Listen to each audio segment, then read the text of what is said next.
பார்த்த உடனே சாப்பிடணும் போல இருக்கு இல்லையா? கோல்டு சட்னி, ஆரஞ்சு சட்னி எப்படி வேணாலும் சொல்லிக்கலாம். என் பையனுக்கு ரொம்ப பிடிக்கும். எப்போ தோசை பண்ணாலும் இந்த சட்னி தான் கேட்பான். நீங்களும் செஞ்சு பார்த்துட்டு எனக்கு கண்டிப்பாக கமெண்ட் சொல்லுங்கள். நாங்கள் இன்றைக்கி இதை மாப்பிள்ளை சம்பா தோசையோடு சாப்பிட போகிறோம். இப்போ வாங்க நம்ம எப்படி செய்கிறதுன்னு பார்க்கலாம்.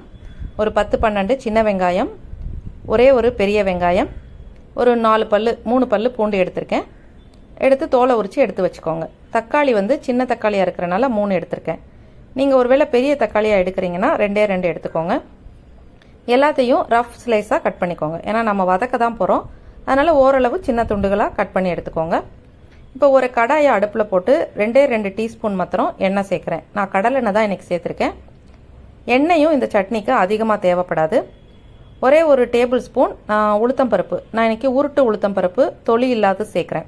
தொளியோடு சேர்த்தின்னா நமக்கு நினச்ச கலர் வராது. உடைச்சது உடைக்காதது எந்த உளுத்தம்பருப்பு வேணாலும் சேர்த்துக்கோங்க.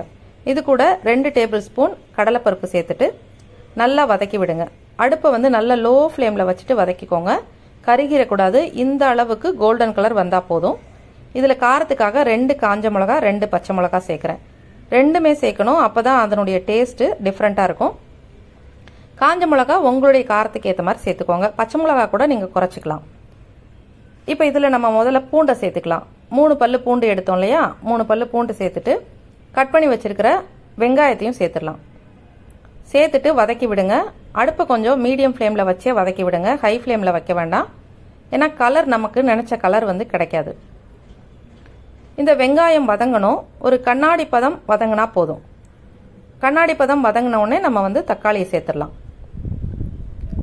இப்போ பாருங்கள், இந்த அளவுக்கு கண்ணாடி பதம் வதங்கியிருக்கு. தக்காளியை சேர்த்துட்டு நல்லா இதையும் வதக்கி விடுங்க.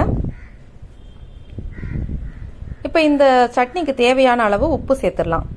நான் இன்றைக்கி கல்லுப்பு தான் சேர்க்க போகிறேன். 1 டீஸ்பூன் அளவு கல்லுப்பு அளவாக சேர்த்துக்கோங்க. தேவைப்பட்டால் சட்னி அரைச்சதுக்கப்புறம் கூட சேர்த்துக்கலாம். இப்போயே நீங்கள் உப்பு சேர்த்துட்டிங்கன்னா தக்காளி வெங்காயம் எல்லாம் தண்ணி விட்டு சீக்கிரமாக உங்களுக்கு வதங்கி வரும். ஒரு 3-4 நிமிஷம் ஆகும் இந்த தக்காளி வெங்காயம் எல்லாம் வதங்கி வர்றதுக்கு. நல்லா வதங்கி வந்துடுச்சு பாருங்கள். இந்த அளவுக்கு வந்தால் போதும். நம்ம ஸ்டவ்வை ஆஃப் பண்ணிடலாம். இப்போ ஸ்டவ்வை ஆஃப் பண்ணதுக்கப்புறமா ஒரே ஒரு சின்ன துண்டு புளி, நம்ம தக்காளி அதிகமாக சேர்த்துருக்கோம், இருந்தாலும் கொஞ்சம் புளி சேர்த்திங்கன்னா அந்த டேஸ்ட் கொஞ்சம் நல்லாயிருக்கும். அதனால் அளவாக சேர்த்துக்கோங்க, ரொம்ப புளிப்பாயிராமல். ஒரு 1/4 மூடி அளவு தேங்காய் இந்த சூட்டோடவே போட்டு நம்ம கலந்து விட்டுறலாம். இது கூட கொஞ்சமாக பெருங்காயத்தூள் சேர்க்குறேன்.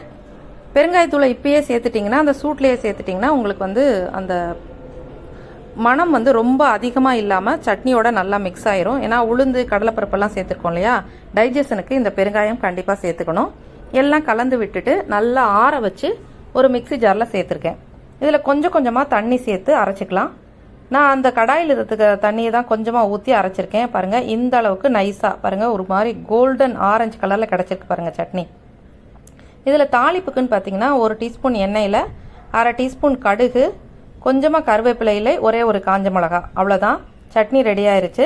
நீங்களும் செஞ்சு பார்த்துட்டு எப்படி இருந்ததுன்னு கமெண்ட் பண்ணுங்கள்.